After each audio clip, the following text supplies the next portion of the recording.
भावनेच्या भरात निघतो गुरगाव पंढरपूर ही दिशाभूल करणारी लोक एवढे वर्ष ही सगळी मंडळी तुमच्या सोबत आहेत।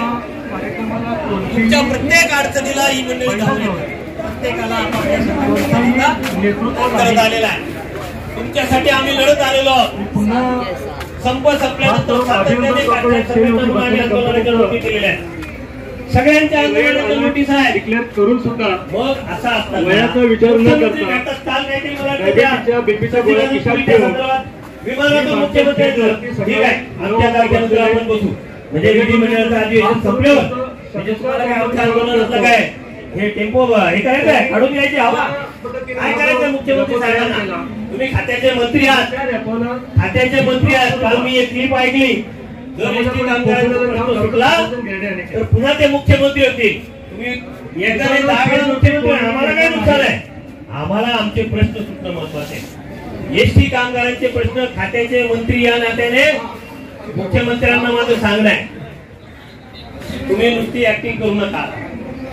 आता त्यांनी 3 महिने सांगितले, महिना 2 महिने पण नाही आणि म्हणून 1 महिन्याच्या अंतराने आपण त्यांना इशारा दिलेला आहे। जर आज आणि उद्या 2 दिवसात कारण परवाच्या दिवशी त्यांची एमएलसीच्या निवडणूक आहेत, 11 जागा 12 लोक आहेत, पुन्हा एकदा आमदार फोडण्याचे कार्यक्रम होणार आहेत। या सगळ्या गोंधळात त्यांना आपल्याला पाहायला जर वेळच मिळाला नाही लक्षात घ्या बांधवांनो, तुम्ही म्हणाल आंदोलन का थांबवलं, हा इशारा आहे, ही आमची ताकद आहे। काही लोकांना असं वाटलं नाही हे सगळं संपलं, ही लोक कुठून आली, ही सगळी जी लोक आज आलेली आहेत ती कुठून आणली, यांना काय पैसे देऊन आणलेलं नाही सभांना आणतात तसं। जे सगळे एसटीचे कामगार आहेत हे सातत्याने पिडले गेलेले नाडले गेलेले लोक आहेत आणि मग ह्या लोकांच्या न्याय हक्कासाठी ही इथं जमलेली लोक आहेत। मुख्यमंत्र्यांना आमचं सांगणं आहे तुम्हाला वेळ असेल वेळ द्या, चर्चा करायला आम्ही चर्चा साहेबांनी आतापर्यंत 4 मंडळांच्या चर्चा केल्या, काय निर्माण झालं मिळावं काही निर्माण झालेलं नाही, फक्त गोड बोलले आश्वासन दिले पुढे चाललं।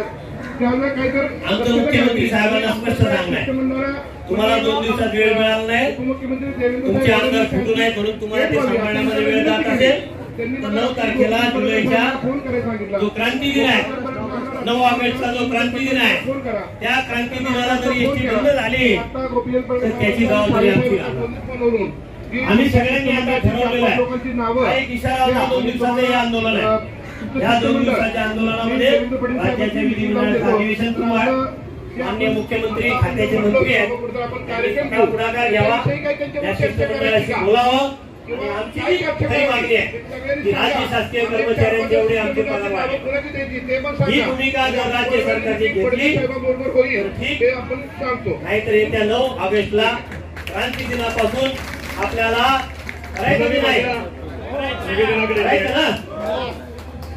परत कोणीतरी म्हणेल नाही आमची संघटना नाही म्हणून आम्ही असं नाही, ही एक आपल्याला टिकवायची आहे। जोपर्यंत राज्य शासकीय कर्मचाऱ्यांच्या प्रमाणे मिळत नाही तोपर्यंत मागे हटायचं नाही, मान्य आहे का? त्या दिवशी आमची चर्चा झाली,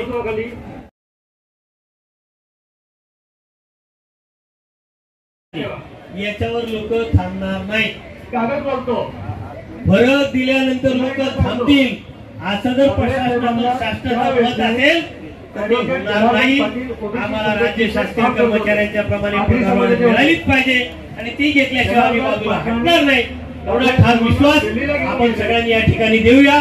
आपण जे इथे एकत्र आलात ही आपली ताकद सरकारला दिसली पाहिजे, आज ती तुम्ही दाखवली त्याबद्दल मी तुम्हाला सगळ्यांना धन्यवाद देतो।